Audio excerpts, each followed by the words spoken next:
June 2026, isang buwan na lang. At para sa bawat SSS pensyado sa buong bansa, ang buwang iyon ay may dala. May dala ng mas malaking pensyon, mas maaga kaysa sa inaasahan, mas maaga kaysa sa sinabi nila noon. Dahil ang SSS sa isang makasaysayang hakbang ay opisyal na inilipat ang 2026 pension increase mula Setyembre papunta sa Hunyo. 3 buwang mas maaga. Ibig sabihin, hindi ka na kailangang maghintay hanggang katapusan ng taon. Ang iyong dagdag na pensyon, ang 10% increase para sa retirement at disability pensioners ay darating na sa Hunyo 2026. Pero narito ang bagay na hindi pa alam ng karamihan sa mga pensyado. Hindi lang pension increase ang paparating. May kasamang iba pang malaking pagbabago. At ang ilan sa mga pagbabagong iyon, kung hindi mo malalaman, maaaring hindi mo ma-maximize lahat ng kailangan mong malaman nandito sa video na ito. At kung hindi ka pa nakasubscribe, isubscribe ka na ngayon at i-click ang bell. Yung channel na ito ay ginawa para sa mga pensyado at sa kanilang pamilya para lagi kayong may tamang impormasyon sa tamang oras, hindi kapag huli na.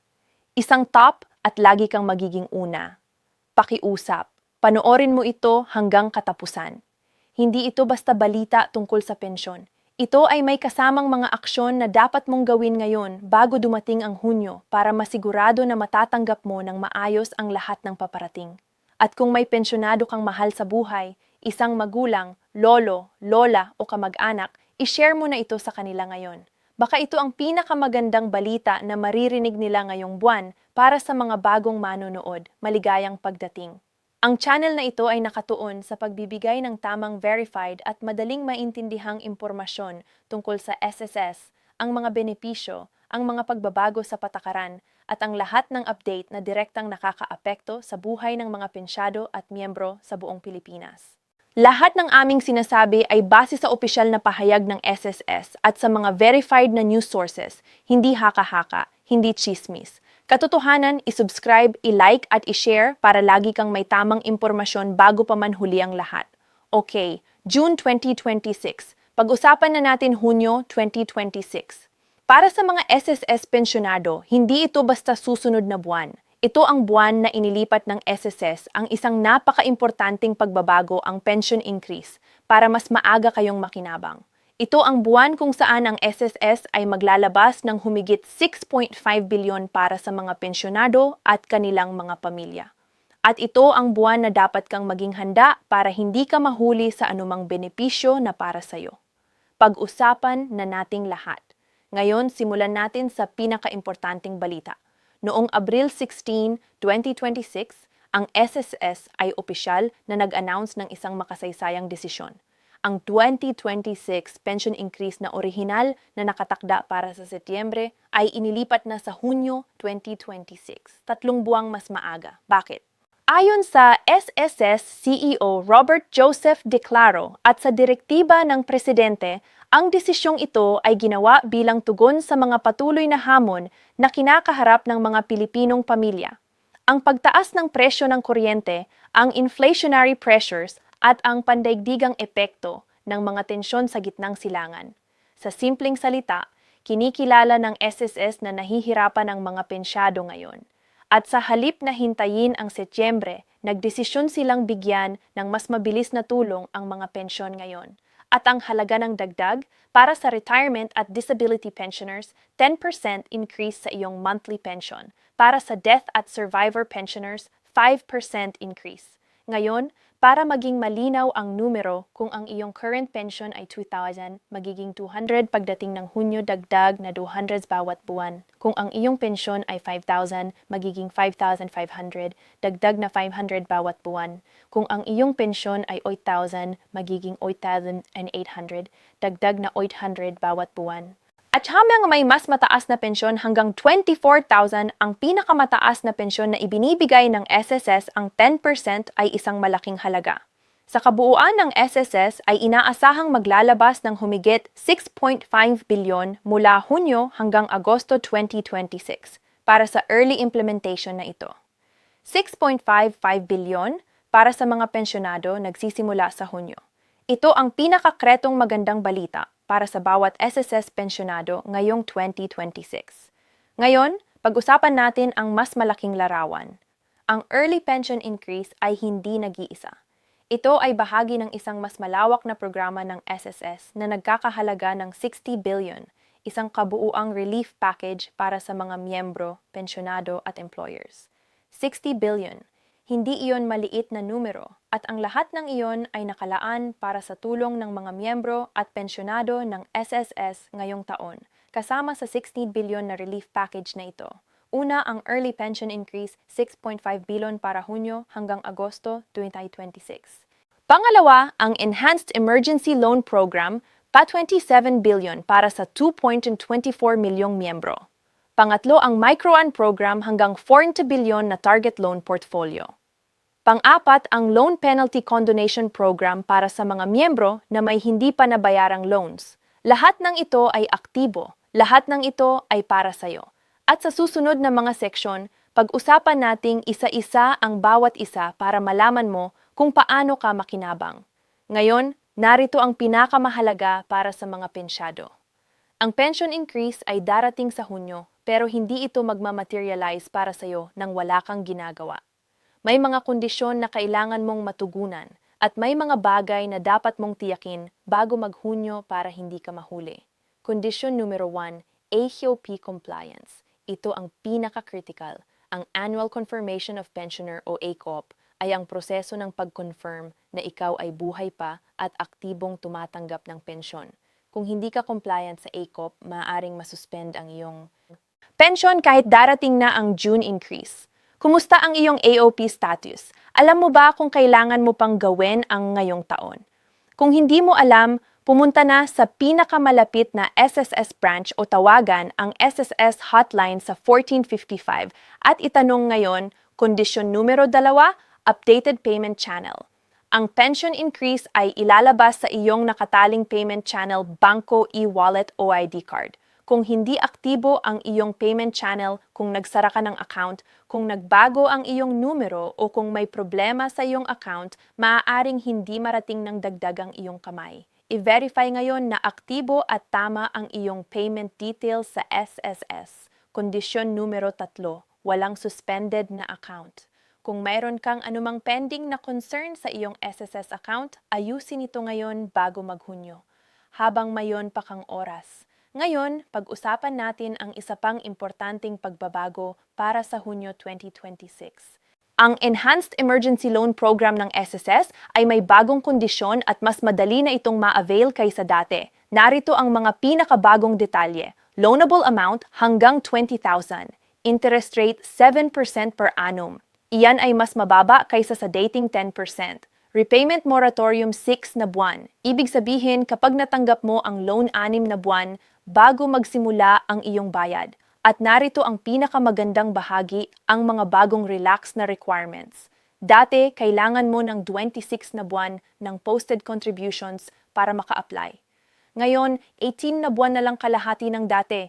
Ibig sabihin, mas maraming miyembro ang makaka-apply ngayon kaysa dati. Bukod pa rito, ang programa ay sakop na ngayon ang mga miyembro na may minimal na past due loans hanggang 3 monthly amortizations. Ibig sabihin, kahit may maliit na existing na loan issue, maaari kang maka-apply pa rin. At para sa mga OFW, simplified na ang eligibility requirements. 327 billion ang nakalaan para sa programang ito at 21 to 24 milyon na miyembro ang inaasahang makinabang. Kung ikaw ay miyembro ng SSS at kailangan mo ng dagdag na pondo, ngayong Hunyo ay magandang oras para alamin kung kwalipikado ka. Narito ang isa pang programa na marami ang hindi pa naririnig, ang SSS Microloan Program. Ang Microlan ay para sa mga miyembro na kailangan ng mas maliit na halaga, hindi necessarily ang buong 20,000. Maaari kang manghiram ng 1,000 hanggang 20,000. Ang repayment term ay 15 hanggang 90 araw lamang. Ibig sabihin ito ay pang short term na pangangailangan. Ang interest rate ay 8% per annum o 0.67% bawat buwan lamang. At ang programa ay ilalabas sa pamamagitan ng digital platforms at partner financial institutions. Ibig sabihin, mas mabilis at mas accessible. Ito ay dinisenyo para maging safe alternative sa mga informal lenders at loan sharks na siyang madalas na kinukuhanan ng mga miyembro na kailangan ng mabilis na cash. Isipin mo sa halip na pumunta sa isang 56 lender na maaaring mag-charge ng 20% hanggang 30% per month, meron kang SSS na nag-aalok ng 0.67% per month lang. Ang pagkakaiba ay malaki at ang proteksyon na ibinibigay ng SSS sa kanyang mga miyembro ay totoo. Ngayon, narito ang bahagi na maaaring nakaka-relate sa ilang miyembro. Mayroon kang dating SSS loan na hindi pa nababayaran. Lumaki na ang penalties at baka nag-aalala ka kung paano mo ito aayusin. May solusyon ang SSS para sa'yo. Ang Consolidation of Past Due Short-Term Member Loans with Condonation of Penalty Program ay nagbibigay ng isang mahalagang benepisyo. Ang mga penalties ng iyong unpaid loans ay fully waived kapag binayaran mo ang principal at interest. Ibig sabihin yung mga naipon na penalty, maaaring maalis na iyon. Kailangan mo lang bayaran ang pangunahing utang at ang interest. At para sa mga nagmamadali, mayroon pang flexible payment options. Una, one-time settlement. Pangalawa, installment terms hanggang 6 buwan.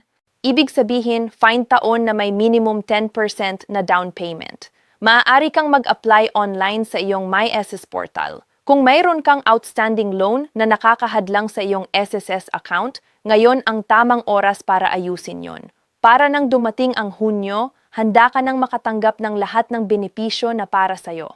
Okay? Lahat na natin narinig. Ngayon, ang pinakamahalaga ang mga aksyon na dapat mong gawin para sa mga pensyono. Aksyon numero 1, i-verify ang iyong ACOP status, ngayon tawagan ang 1455 o pumunta sa SSS branch. Tanungin, compliant ba ako sa ASHOP? Kung hindi, gawin agad. Aksyon numero 2, i-update ang iyong payment channel. I-login sa may SSS sa SSS Gov. I-check kung aktibo at tama ang iyong banko account or e-wallet. Kung may pagbabago, i-update agad. Aksyon numero 3, i-compute ang iyong inaasahang dagdag. Kunin ang iyong current pension amount. I-multiply sa 10% kung retirement disability pensioner. I-multiply sa 5% kung survivor pensioner.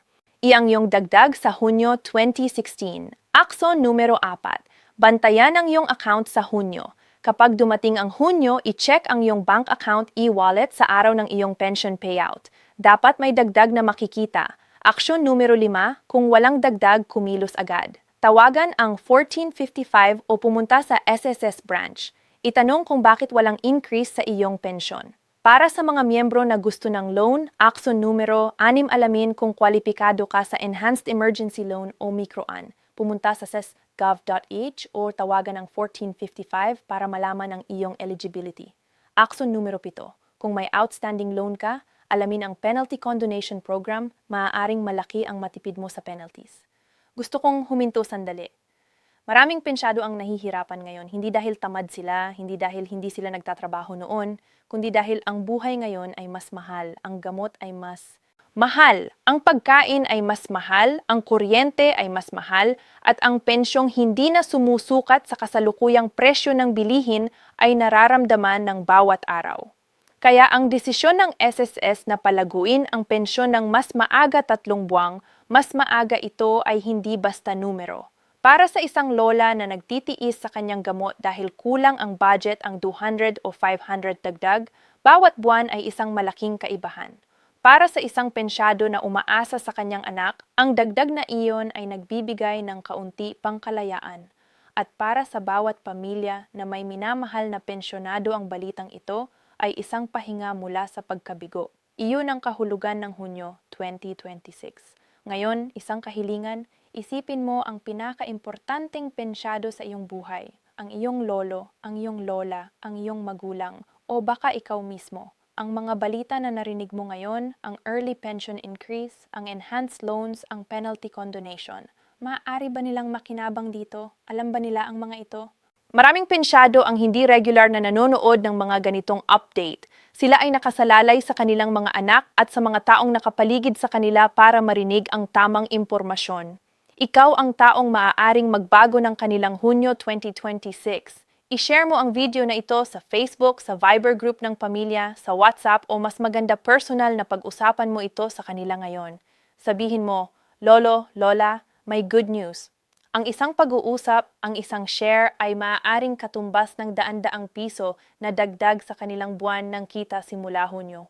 Gawin mo iyon para sa kanila at para sa lahat ng nanonood ang mga pagbabago na narinig mo ngayon, ang early pension increase, ang 60 billion na relief package, ang enhanced loans. Ito ay nangyari dahil may nag-announce, may nagbalita, may nagsabi sa tamang oras at ang katotohanan ay hindi lahat ng miyembro at pensyado ay nakakaalam ng mga ganitong update.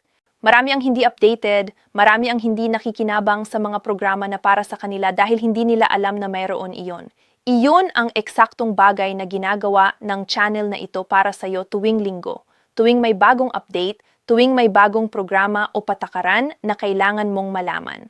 At kung gusto mong laging maging kasama sa mga nakakaalam, kung gusto mong laging handa para sa mga pagbabago na direktang nakakaapekto sa iyong pensyon at benepisyo, ay subscribe ka sa channel na ito ngayon. I-click ang subscribe button. I-click ang bell, lahat ng notification para sa tuwing mag-upload kami ng bagong video, ikaw ang magiging una. Hindi huhuli, hindi makakamiss.